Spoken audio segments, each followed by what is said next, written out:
La noche caía sobre el viejo convento como un velo espeso. Las velas temblaban en los pasillos de piedra, proyectando sombras que parecían rezar en silencio. Afuera, el viento arrastraba hojas secas, pero dentro, solo se escuchaba un sonido. Una nota sostenida, larga, imposible de ignorar. Era música, sí, pero no tenía nada de sagrada. Era un lamento disfrazado de melodía. En una sala profunda, donde las paredes respiraban humedad y secretos, un grupo de inquisidores observaba detrás de una celosía de madera. Al otro lado, encadenado a una silla, un hombre permanecía con la vista perdida, mientras un órgano pequeño reproducía la misma secuencia de acordes una y otra vez. No había gritos, no había golpes, había repetición, ritmo, insistencia. La música, que alguna vez fue refugio, se convertía allí en prisión.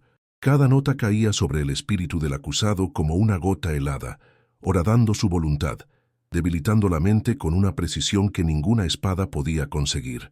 En la penumbra, un fraile anciano cerró los ojos. Sabía que esas melodías no venían del cielo, sino del miedo. Sabía también que, si hablaba, su propio nombre podría terminar escrito en los registros del Santo Oficio. Así que guardó silencio, un silencio que pesaba más que el sonido. Afuera, en las calles empedradas, nadie imaginaba que la música, ese arte divino, había sido convertida en herramienta de tormento, un arma que no marcaba el cuerpo, pero quebraba el alma. Si estas historias olvidadas tocan tu espíritu, suscríbete y acompáñanos a desenterrar la verdad que el tiempo intentó borrar. Porque incluso las melodías más puras pueden ocultar sombras cuando el poder decide torcer su propósito. Entre los siglos XV y XVII, Europa vivía bajo el peso de un miedo invisible. La Inquisición, nacida para proteger la pureza de la fe, se transformó con el tiempo en una red de vigilancia espiritual que extendía su sombra sobre aldeas, ciudades y palacios. Su misión oficial era salvar almas. Su método, sin embargo, muchas veces era quebrarlas. En esa época la música tenía un poder que hoy apenas comprendemos. No era solo arte, era doctrina, oración, disciplina. Las iglesias utilizaban cánticos para guiar el espíritu, para calmar la mente, para abrir el corazón. Se creía que cada nota tenía efecto sobre el alma, como si el cielo hubiese escrito sus leyes en el sonido, y fue precisamente por ese poder que la Inquisición empezó a interesarse en ella. Los inquisidores sabían que la tortura física dejaba marcas visibles. La musical, en cambio, desgastaba el espíritu sin tocar la piel. Los tratados internos del Santo Oficio mencionaban, en voz baja, la existencia de métodos acústicos para inducir confesión, aunque jamás lo admitieron públicamente. Se hablaba de salmos repetidos durante horas, de órganos desafinados tocando intervalos disonantes, de campanas mecidas en ritmos insoportablemente precisos. Todo cuidadosamente calculado para fragmentar la resistencia del acusado. No eran golpes, no eran heridas, pero eran tormento. En algunos monasterios del sur de Europa, los registros describen cámaras aisladas donde un coro repetía letanías interminables frente a un prisionero agotado. En otros, los inquisidores utilizaban flautas, monocordios o instrumentos de cuerda tensados hasta producir notas que vibraban directamente en el pecho del acusado. Su objetivo, que el cuerpo resistiera, pero que la mente cediera. Mientras tanto, en las iglesias, la música seguía sonando como vía de salvación. Nadie imaginaba que, en habitaciones ocultas detrás de los altares, esas mismas melodías estaban siendo torcidas para servir a un propósito mucho más oscuro.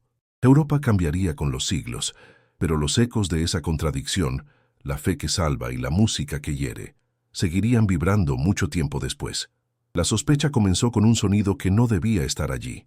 En un convento cercano a Zaragoza, varios hermanos notaron que cada noche, después de vísperas, alguien tocaba una misma melodía en el órgano, una secuencia de 3 notas descendentes, repetidas sin pausa, como si la pieza nunca llegara a empezar, ni a terminar. El organista juraba no ser él. Los aprendices decían no haber tocado el instrumento, pero la música seguía apareciendo, incesante, como una gota que horada la piedra. Poco después, desapareció un novicio. El registro oficial decía que había abandonado el convento por dudas de fe, pero los hermanos sabían que no era verdad.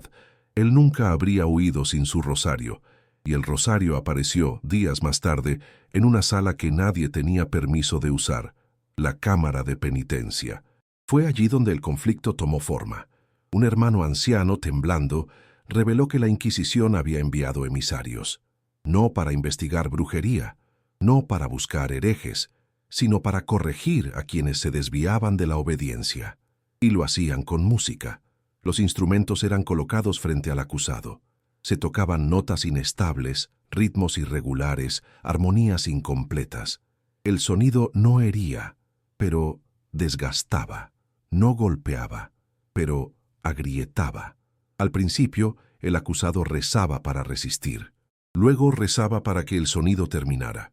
Y cuando el espíritu se quebraba, llegaba la confesión. Una confesión no nacida de culpa, sino de agotamiento. Los inquisidores lo llamaban purificación por resonancia. Los monjes, en secreto, lo llamaban el eco enfermo. Una noche, un joven fraile, testigo involuntario de esas sesiones, escribió en su diario: «Nunca imaginé que la armonía pudiera ser usada para destruir, pero he visto cómo una sola nota, repetida sin piedad, puede romper un alma más rápido que el fuego». Y así, en el corazón del convento, donde la música debía ser un puente hacia Dios, comenzó la batalla más silenciosa de todas, la lucha por proteger la fe de aquellos que decían defenderla. El conflicto se volvió inevitable el día en que la música dejó de ser un susurro nocturno y se convirtió en un mandato. Los inquisidores instalaron un pequeño órgano portátil en la cámara de penitencia. No era un instrumento de iglesia. Sus tubos estaban calibrados para producir tonos que vibraban demasiado cerca del límite del dolor, notas que parecían rozar el pecho y tensar los nervios como cuerdas de un arco. Aquella tarde llevaron a un hermano joven llamado Tomás. Su único delito había sido cuestionar la ausencia del novicio desaparecido. No levantaron la mano contra él, no usaron grilletes, solo hicieron un gesto al músico. La melodía comenzó. Una secuencia repetitiva, una espiral sonora que no ascendía ni descendía, atrapada en sí misma como una plegaria sin salida. Al principio Tomás intentó rezar, murmuraba salmos, apretaba los dientes, cerraba los ojos, pero la música no lo dejaba concentrarse. Era como si cada nota hubiera sido diseñada para interrumpir un pensamiento, para empujar su mente hacia un borde invisible. Los inquisidores observaban desde la penumbra. No buscaban arrepentimiento, buscaban quiebre. Horas después Tomás dejó de resistir. No gritó, no suplicó, simplemente comenzó a llorar, un llanto silencioso, agotado, resignado. Los inquisidores lo consideraron señal suficiente de purificación. Firmaron un documento donde declaraban que el hermano había vuelto al camino de la obediencia. Pero Tomás no volvió a ser el mismo. En los días siguientes, su mirada parecía vacía, como si una parte de su espíritu hubiera quedado atrapada dentro de aquella cámara. Cuando los monjes cantaban durante los oficios, él permanecía en silencio. La música, que antes era su refugio, se había convertido en su herida. El sacrificio fue más profundo de lo que la Inquisición pretendía admitir. La música, ese don que según las Escrituras podía ahuyentar demonios, había sido utilizada para invocarlos, no los del infierno, sino los que nacen dentro del corazón humano cuando se destruye lo sagrado. Esa noche, un fraile escribió en un trozo de pergamino: «La melodía no quebró su cuerpo, quebró su luz». Y aquel pensamiento, incendiado por la culpa y el horror, comenzó a propagarse por el convento, lento pero imparable. El convento, antes lleno de cantos que buscaban elevar el alma, se transformó en un lugar donde cada sonido generaba desconfianza. Los hermanos caminaban con paso medido, temiendo que el eco de sus sandalias pudiera ser interpretado como rebeldía. Pero el silencio impuesto no logró borrar la inquietud que crecía en sus corazones. Tomás, tras su sesión en la cámara, permanecía apartado. No era castigo formal, era miedo. Los monjes lo rodeaban con respeto y compasión, pero cada uno veía en su mirada perdida un espejo de lo que ellos mismos podían llegar a ser. La música había dejado de ser una bendición, se había convertido en amenaza. Aún así, en medio de aquel cautiverio espiritual, surgió una resistencia inesperada. Una noche, mientras los demás dormían, el hermano Rodrigo, uno de los más jóvenes conocido por su voz clara y humilde, se arrodilló en la capilla vacía, encendió una sola vela y comenzó a cantar. Pero no cantó salmos, cantó una melodía sencilla, sin reglas, sin ritmo marcado, sin intención de perfección.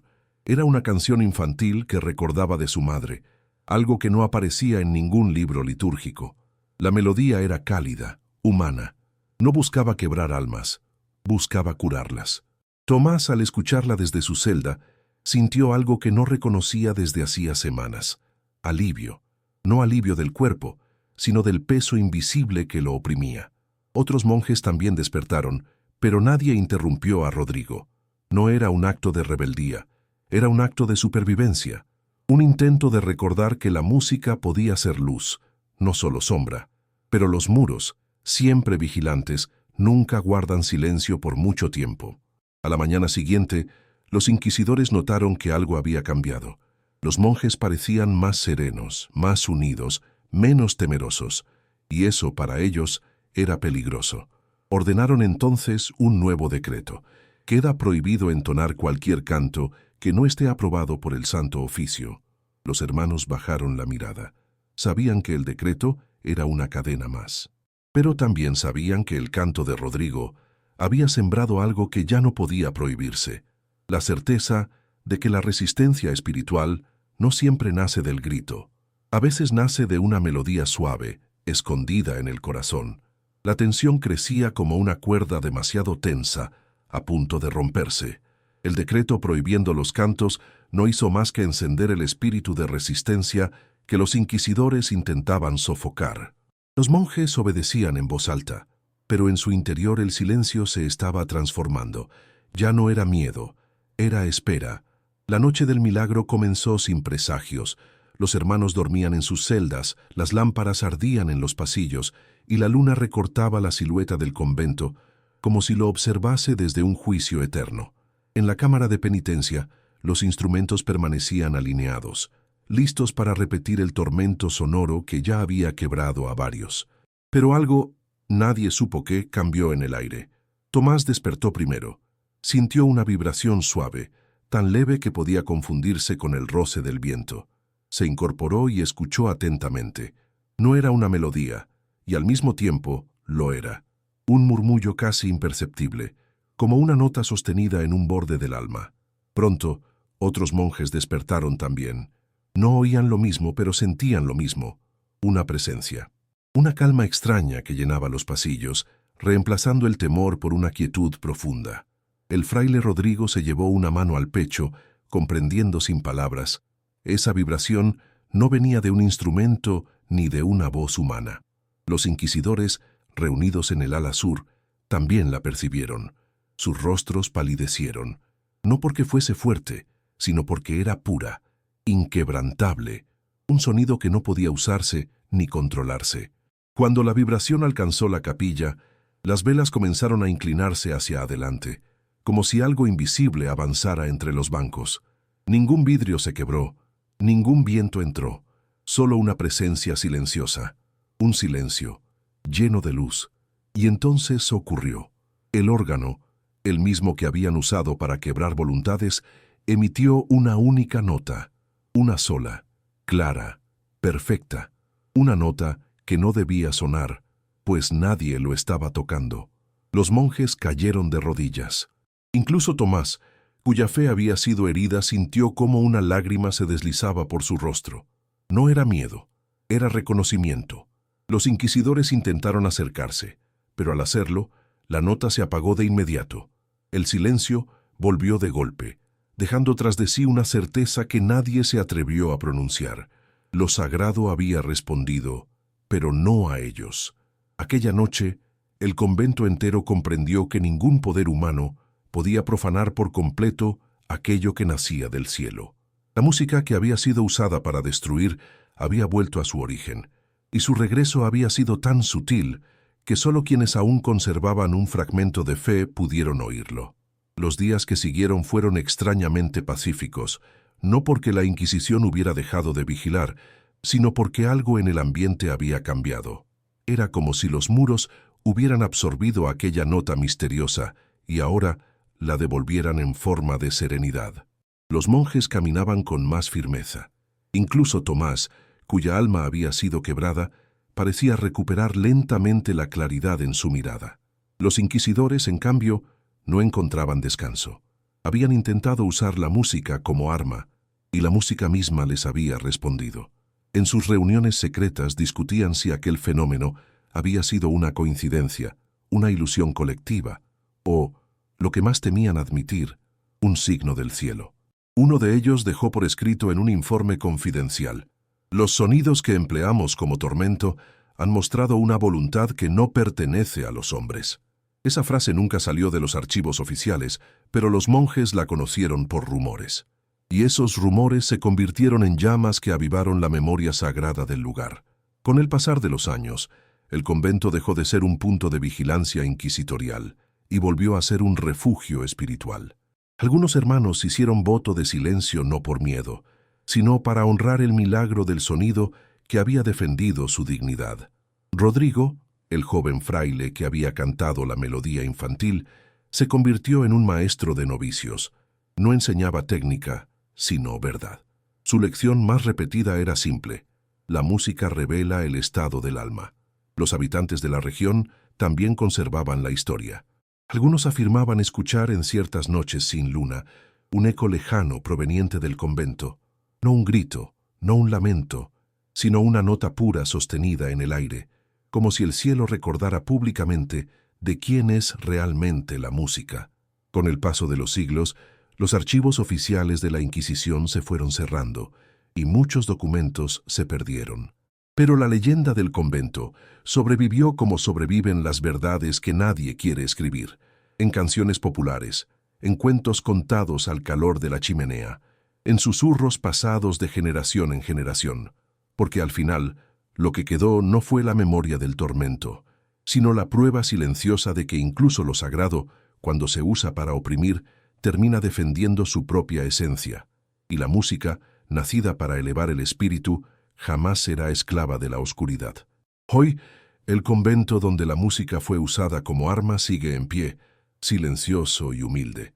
Los visitantes que llegan hasta allí suelen maravillarse por la arquitectura, por los vitrales que aún conservan fragmentos de luz, pero ninguno imagina lo que aquellos muros escucharon, porque la historia oficial recuerda fechas, nombres y decretos, pero es la memoria espiritual la que recuerda la verdad. La Inquisición creyó que podía domesticar el sonido, manipularlo, convertirlo en instrumento de confesión. Pero la música, como todo lo sagrado, tiene un límite. Puede ser desviada, pero no puede ser corrompida para siempre. Y en el momento más oscuro, cuando los hombres intentaron torcerla para quebrar otras almas, fue ella, la música misma, quien respondió, no con violencia, no con rebelión, con una sola nota, una nota que no pedía permiso, una nota que no obedecía órdenes, una nota que recordaba que lo divino no sirve al miedo, sino a la verdad. Los monjes que vivieron aquellos días jamás olvidaron el milagro. Algunos dijeron haber sentido una presencia, otros un llamado, pero todos coincidieron en algo, que esa nota no fue escuchada por castigo, sino por misericordia. Porque un sonido puro, nacido del cielo, no viene a destruir, viene a redimir. Si esta historia ha tocado tu espíritu, compártela para que no muera en el silencio. Recordemos que el arte, la fe y la música no existen para doblegar almas, sino para elevarlas. Que jamás volvamos a permitir que lo sagrado sea usado como arma, y que cada nota que escuchamos, incluso la más pequeña, nos recuerde la responsabilidad eterna de proteger la luz que nace del alma humana.